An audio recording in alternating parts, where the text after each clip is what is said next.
words that God devotes to the commandments, more than any other, he elaborates on the importance of rest for us as his creatures. So in Exodus, the commandment reads this: "Remember the Sabbath day and keep it holy. 6 days you shall labor and do all your work, but the seventh day is a Sabbath to the Lord your God. You shall not do any work, you, nor your son, nor your daughter, nor your male, nor your female slave, nor your livestock, nor the alien resident in your towns. For in 6 days the Lord made the heavens and the earth, the sea and all that is in them, but rested on the seventh day. Therefore the Lord blessed the Sabbath day and made it holy." So in this version of the Ten Commandments, God is emphasizing who he is and who we are by pointing back to the creation. So we remember the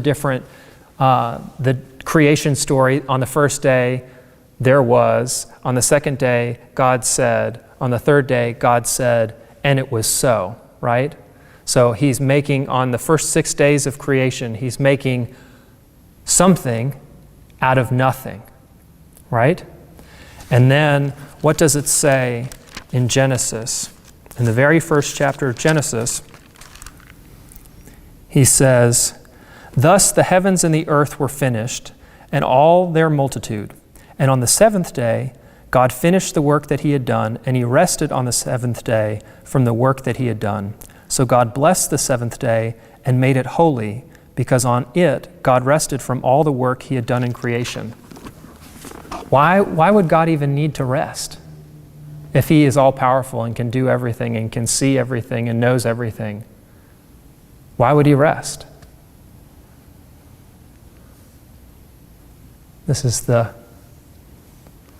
invitation for you to think on, to model it for us. That God, that's the pattern and the rhythm. That God, show how important it is. Yeah, to show how important it is. What do you think God did on the seventh day? I mean, this is kind of a thought experiment because the Bible doesn't tell us what he did. Maybe he just sat back and enjoyed the creation. Yeah, I think he did. Because at the end of every single day, he said, it was good. It was good. And then when he had made everything together and had brought man and woman onto the earth, he said, it's very good. That all of this order together is very good. And it's so good, in fact, that I want to sit back and appreciate it. I mean, how often in the course of your work, whether it's your work that you do 6 days a week, or it's you got done mowing the lawn, or whatever kind of job that you've done, do you take the time to appreciate what you've done? I think that's what God desires of us in that seventh day of rest.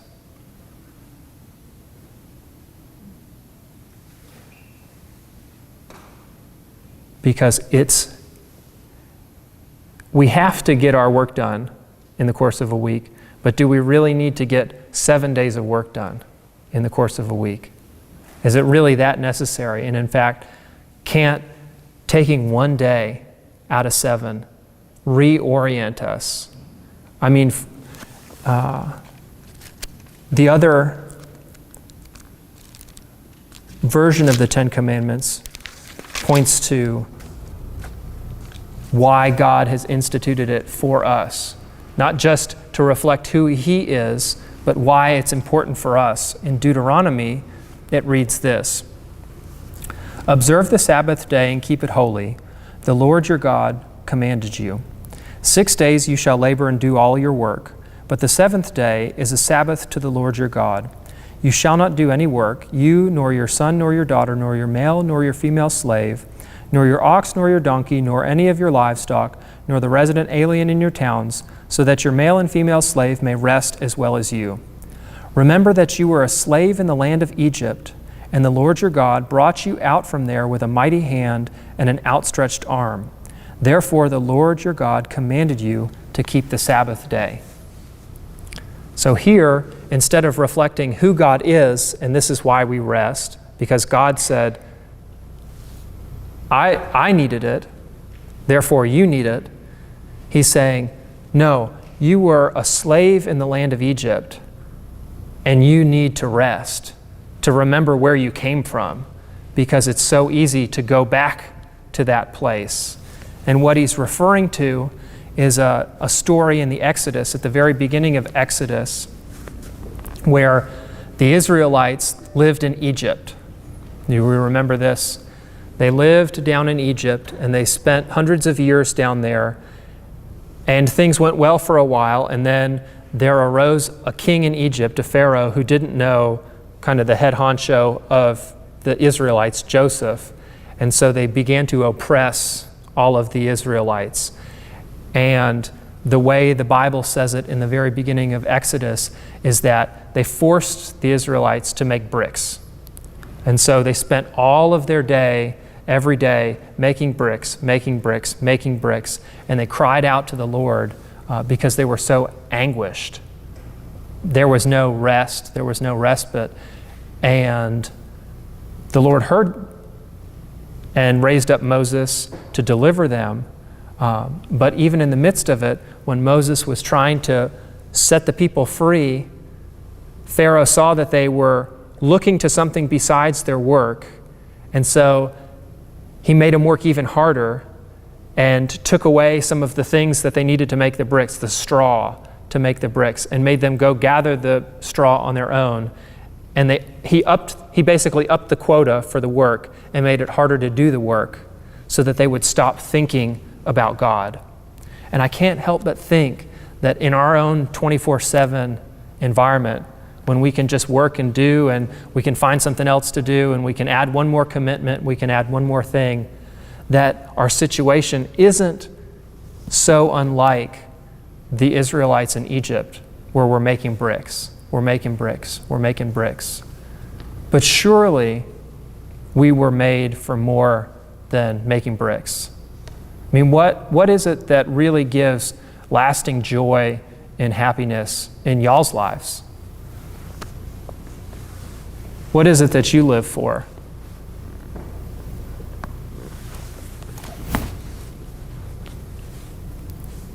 Spending time together. Spending time with family. Anybody else? Just enjoying God's creation. Like, there's nothing I like better than like when the weather's beautiful, you have time to just be outside and not even doing anything, but just enjoying creation. Yeah.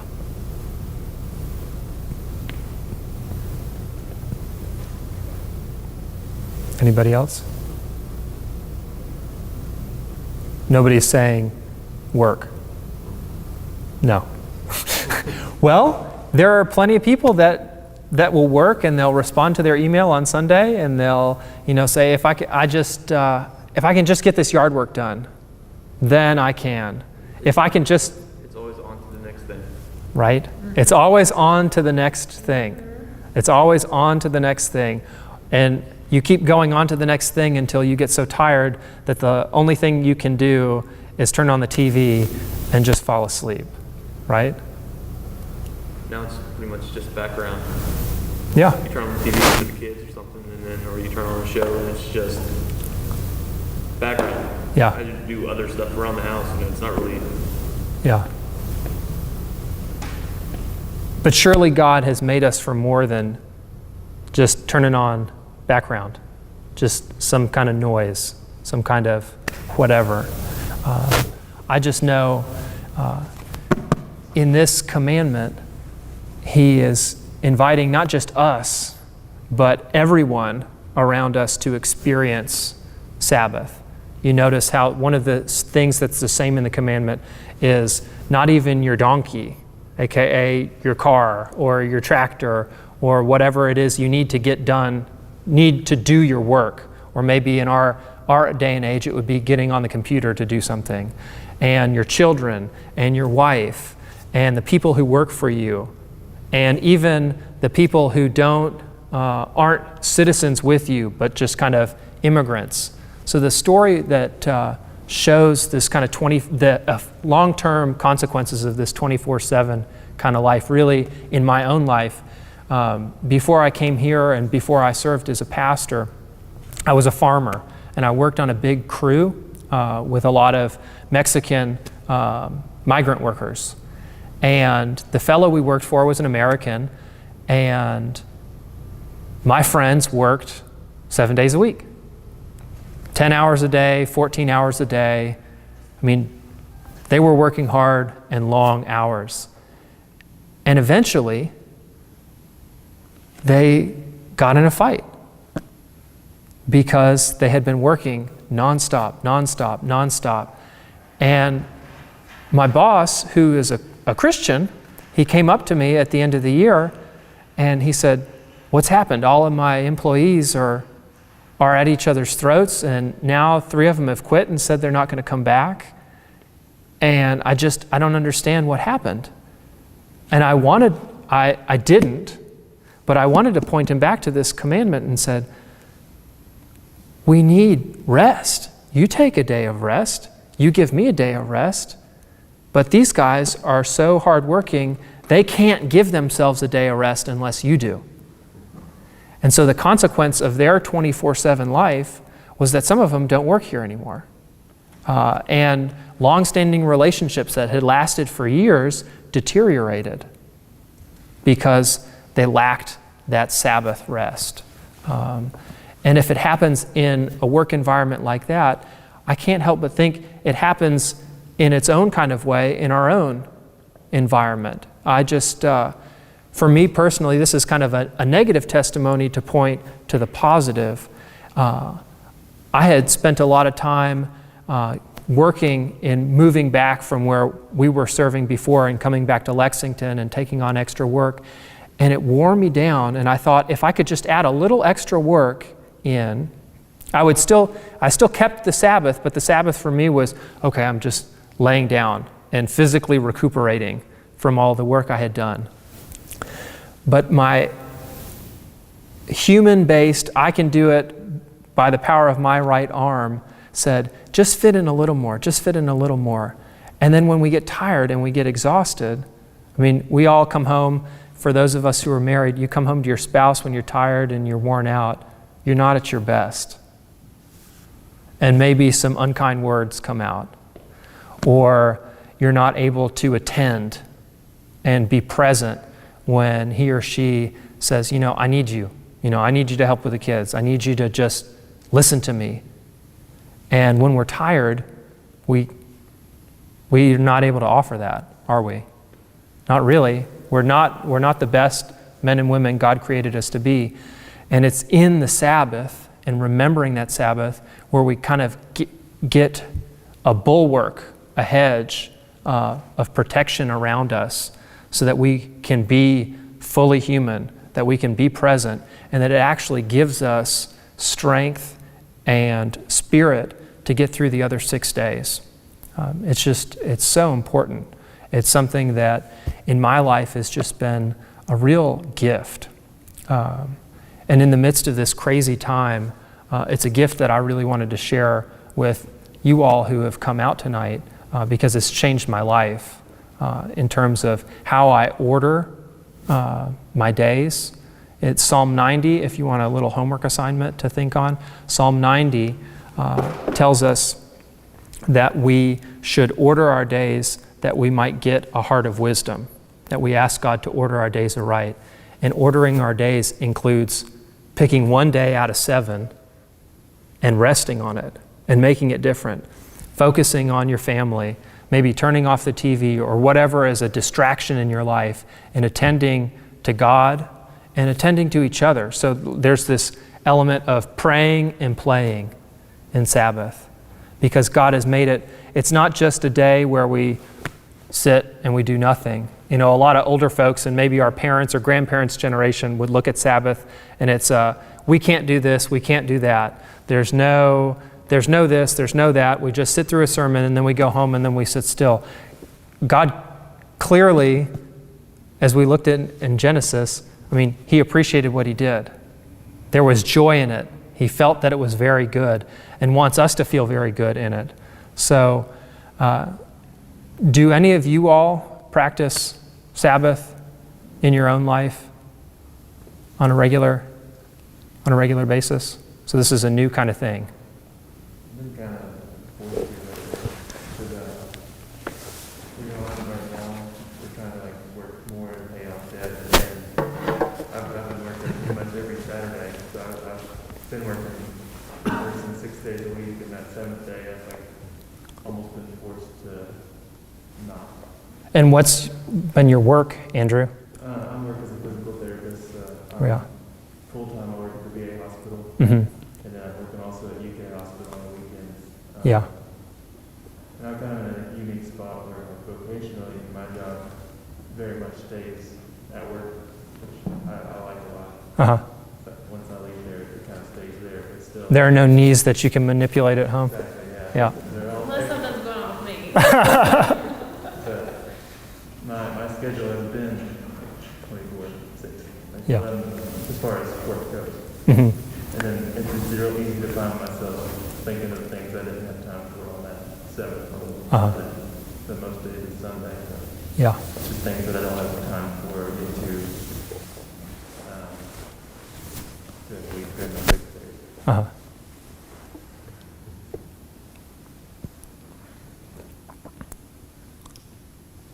My Sabbath rest comes in sort of moments. Uh-huh.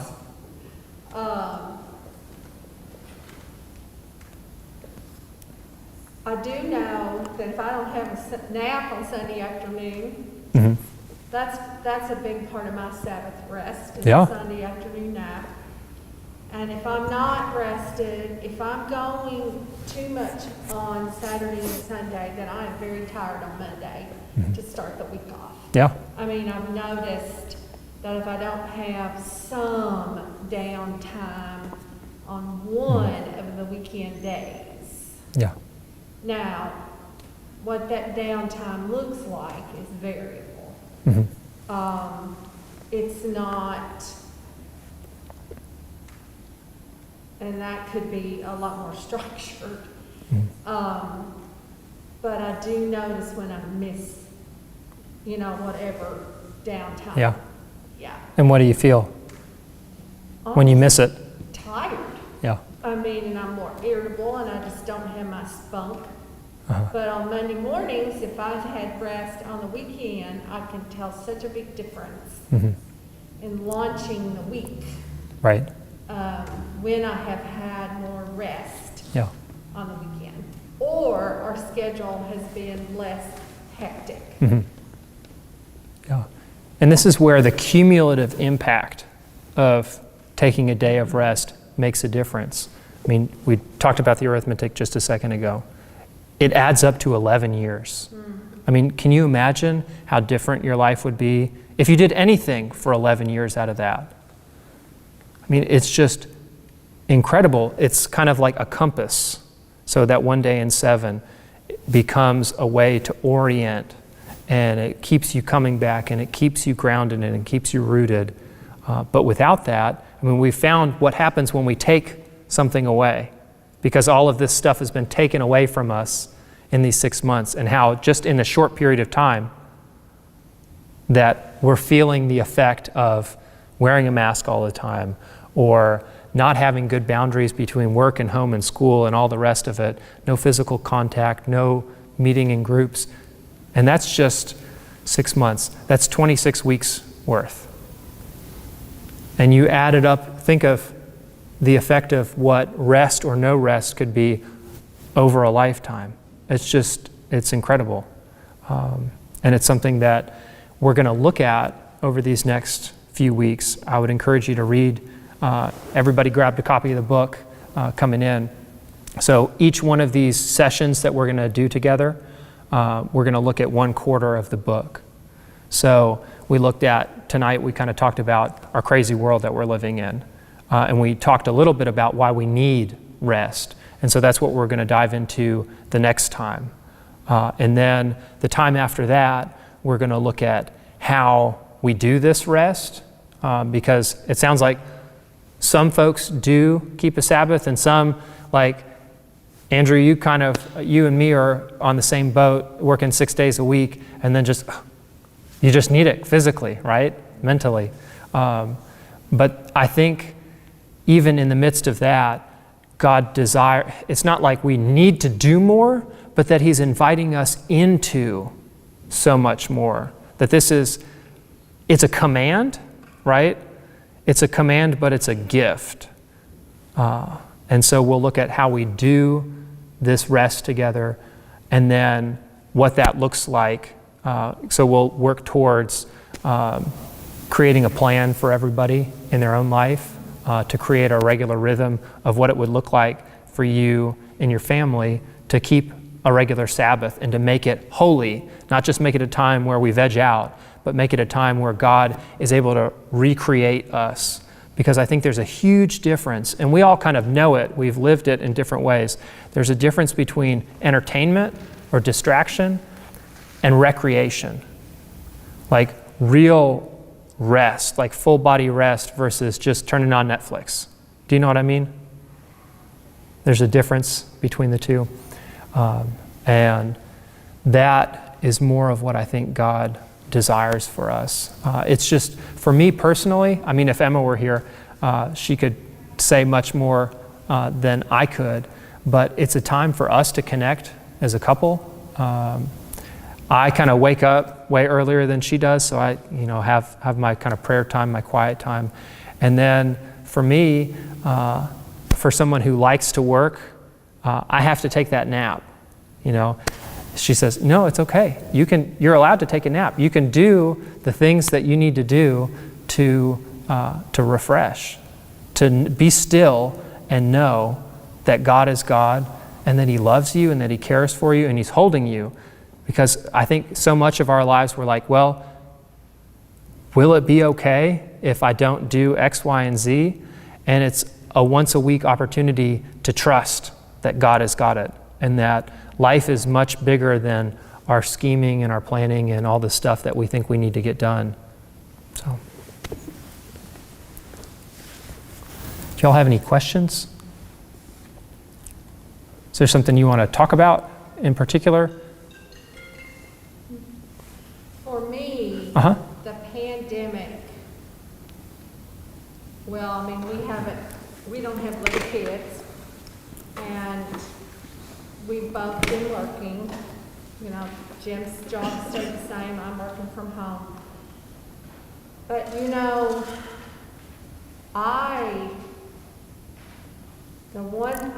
there's a lot about the pandemic that has been wonderful for me. Mm-hmm. And the biggest thing that I noticed was I quit running up and down the driveway so much in the car. Mm-hmm. I'm not running to go get Anna and take her here and then run back home or go do this, come back home, go to this office, go to that office. I am not running up and down the driveway in the car, and it was wonderful. I'm not coming over here as much as I love to come and sit there. It's wonderful. I'm not jumping in the car and going somewhere. Mm-hmm. And so, now I'm an introvert, so I mean, this didn't bother me too much, actually. It was a nice break. Now, for our 15-year-old, it's terrible. But for me, I'm like, I love it. Let the whole world slow down. We all need to slow down. Yeah. But then with two young kids who don't know what the word rest means, Oh, no. Yeah. it's a little more difficult. Mm-hmm. Just because, we might want to rest, Mm-hmm. but There's no rest. When your 3-year-old quits taking naps. you're just making sure that they don't hurt themselves all the time. Yeah. So, let alone be in the same room without them in the room, then you wonder what they're doing outside the room. Yeah. Yeah. So, it just makes it difficult because they're 100 miles per hour for, a good, 16 hours of the day. Right. On weekends, they just run it until they stop for just a second and then they're asleep. Mm-hmm. That's one of those. It's pretty much, he's like, I'm tired, and then like 10 minutes later, asleep. Uh-huh. So, but it's that time during the day, it's just nonstop. Yeah. And so that's something, several friends of mine who do Sabbath and they have young kids, it's the same thing. It's like a constant battle, right? You know, the blocks or whatever is on the floor and there's a mess. And for them, part of it has been a change in mindset, like just to letting, you know, this is okay. And God is present. But also for them, they've created some different rhythms in their life so that they've got toys that only come out for the kids on Sunday or on Saturday when their day of rest is, so that the kids have some, because for a kid, you know, all the days kind of feel different. They look or feel the same. They look the same. And then there's the school, not school rhythm, but the character of the day is the same. And so how do you impress on a kid the importance of remembering the Sabbath and keeping it holy? Well, holiness it's a hard word for adults to get their heads around. It's an impossible word for kids to understand, but the idea of holiness is set apart, you know, something different. So I've got a friend who they make a special kind of bread or like a cake once a week, and it's the only time it comes out. Or one dad, he makes a special breakfast. Like he wakes up early and he makes a breakfast for the family, and so that kind of helps kids understand that this is there's something different about this day. There's something to look forward to about this day. And hey, my parents are here all day. And yeah, they're chasing me around, but they don't have to look at their phone. You know, we're raising a whole generation of kids that, hey, what's going on? What's going on? Mm-hmm. And then to give them that grace of putting that away and saying, you know what? My mom and dad are attentive to me. And for them, they've noticed it's making an impact because they're aware of it then the other 6 days, but that one day they're connected, they're engaged. And I'm not a dad. I've learned a little bit about being a dad working in an orphanage, but there are so many, and you guys who are parents know this better than I do, there are so many metaphors that God teaches us about who He is through being a mother and a father. And one of those is the attention that God gives us, that He's always available. There's never any, hey. In fact, He's the one who's just waiting for us to pay attention to Him. And it's that particular day because God recognizes that in the plan that He's made for us, that we got to work. We have to get the job done. We have to pay the bills. We have to do this, but we don't have to incessantly. And that when we can stop, hey, He's right there. And you can do that for your kids too. Hey, you know, we've got this stuff to do and mommy's got to get the dinner on the table, but one day out of 7, the house got cleaned the day before and I'm just making sandwiches today because I don't want to work at it, and we're all here. And it's just, I think it's a gift that He desires for us. And it's something that we live into a little bit at a time. It's just like any habit. You have to work at it in order to make it something ingrained. But when you do, I think it adds so much richness. It's added so much to my life, and it's a gift that I think God desires for all of us.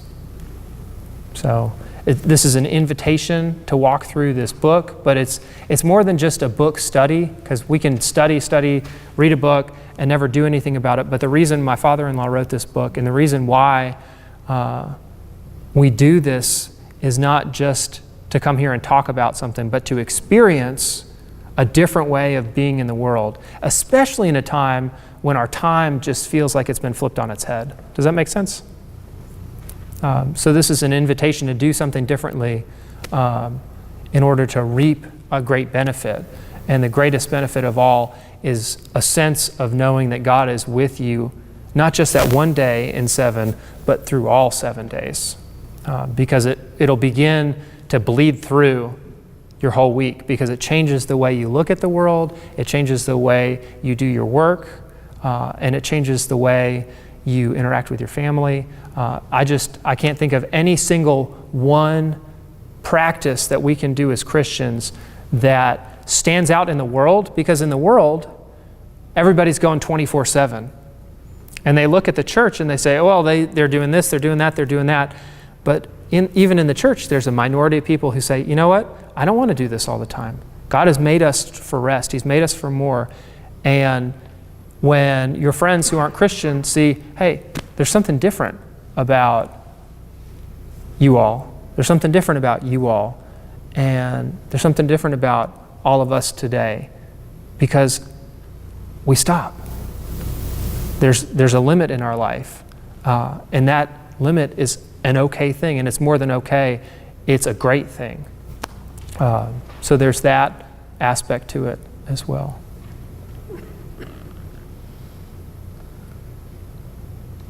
Are there any questions? That kind of coincides with the theme, strangers in a strange land. Uh-huh. To be different is to have limits, Yeah. and people see that. Yeah. Because I don't think there are very many limits set anymore. Mm-mm. No. And that's one way we are set apart, is people who can set limits. Mm-hmm. Because God himself set a limit. Mm-hmm. He said, there's 6 days, and on the 7th day, I made nothing out of something. I took this world and I said, you know what? I don't have to keep going. Here's a sanctuary in time. We're in a sanctuary in a place, and we come to church on Sunday, but more than anything else, God creates this as a sanctuary in time. To prepare us, we get a little taste of heaven 1 day out of 7 to get us ready for that day when it'll be heaven every day. Does that make sense? Yeah. This is a dress rehearsal. Zach, the other day, I kind of went hard through the week and got to Tuesday and kind of felt pretty worn down. And so I went home. I was like, I'm going to rest and take a walk. I had a call at 4. Uh-huh. So I was like, I'm just going to get home for a little bit. We slipped down the road, rested for a second and walked, but there was that feeling you needed to do, or to call, or to, you were doing enough, or you had to do more. Mm-hmm. And so, but just taking that little bit of time was really good. And then I felt like I was a little bit more recharged when everyone got home. I know with the kids too, you mentioned about God spending time. It's if I'm not paying attention to them too, I could be with them, but not really with them. Mm-hmm. I know if I just lay on the floor, get under level, within 2 seconds, they just come running at you and climbing, and what doesn't matter what they're getting into, now they want to be with you. And so it's just a good reminder for me what you said about You get 2 kids and a 150-pound dog. Yeah, exactly. We used to have one of those. So Yeah. it's And a then good a reminder. 5-pound dog. So Yeah. Yeah.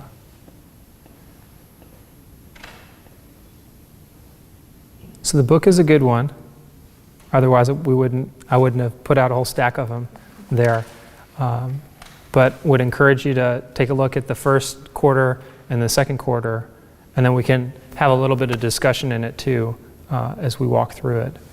But it's something, and also it's creating a rhythm, because if we don't set aside a day, and it doesn't matter what day it is, there are lots of denominations, like even the Seventh-day Adventists, they're kind of distinctive on this one. They said, oh, no, it's got to be Saturday. Oh, no, it's got to be Sunday. The importance, I think, from a God perspective, is that we rest 1 day out of 7. So if your work schedule is weird, and you've got to work Saturday and Sunday and Monday and Tuesday, but Wednesday is your day off, that you take it together, and it's not something that you say, oh, I'm going to fit in. Because we know what it looks like when we say, oh, I'll just pencil it in. That, oh, it'll be this day. And then maybe it'll be 8 days from it. It doesn't happen unless you commit. So I would invite you to think of a day in your week that you can set aside, and then just begin to spend it just resting and rejuvenating, thinking about things that you can do to pray and things that you can do to play. And it doesn't have to be a formal, like, oh, I've got to say my prayers, or just something that brings you up and out of yourself and has you looking at God, whether it's being out in the woods, or whether it's singing songs together as a family, or whether it's offering prayer or reading a spiritual book, whatever it might be that recharges you and gets you connected to God. That's the pray part. And then the play part is just taking the things that you wish you could get around to or that rejuvenate you, whether it's playing games or whether it's watching a movie or whether it's going on a walk in a place that you don't normally get to go out to. Whatever it is that rejuvenates you, just put that in there too. Something that Emma and I do in our weekly rhythm is that we clean the house the day before, so that we don't do any dishes or anything on the day of, but everything's put away the day before, so it's not hanging over you. You don't have this kind of chore hangover. And you're like, well, I could do this, I could do that, I could. And it becomes like a fun mission. Like, oh, we got to get everything ready. We got to get everything ready. It's like the night before Christmas and all through the house, not a creature was stirring. You're getting everything ready before that last moment before the Sabbath. And the Jews, you can, if you've ever been to Israel, the buses stop running on Friday night. And if you don't catch that last bus, you're out of luck. And so everybody in that community, because they all share the same day, everybody's scrambling. And it's kind of a fun, hectic time. And then it's hit pause, stop, and be still and know that God is God. So I'm glad you're here. There's few but mighty. Yeah. Okay. Thank you. Yeah. Appreciate it. It's good to be back for Wednesday night teaching. Isn't Great, it? it feels refreshing, It does. restful. Yeah. So this is like a little mini Sabbath for me, because my kids are not in my super. For another couple minutes. Yeah. Yeah. It's about like one of them probably really tired. Well, would somebody like to offer a prayer for us as we close? Okay. Yeah. Jesus, thank you so much for this time to be together for fellowship and just to see friends that we maybe haven't seen in a while, and to have that the social interaction that we've been missing, and just fellowship of believers that can come together in your name and encourage one another. Lord, I thank you for Zach and just for his encouragement to, especially as it's been a very interesting 6 months. Lord, I'm excited to just rethink how we order our days. And so, God, I just pray that you would give all of us some time in the upcoming weeks to set aside our to-do lists and our work, and to just focus on you, and to focus on relationships, and focus on playing and on praying. So, Lord, be with us, and I pray that you would use that time to change our hearts and change our lives, and ultimately change your world. God, we love you, and we pray these things in Jesus' name. Amen. Amen. Thank you, Ann. Okay.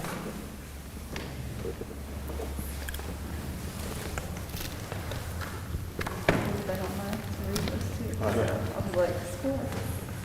Good to see you guys.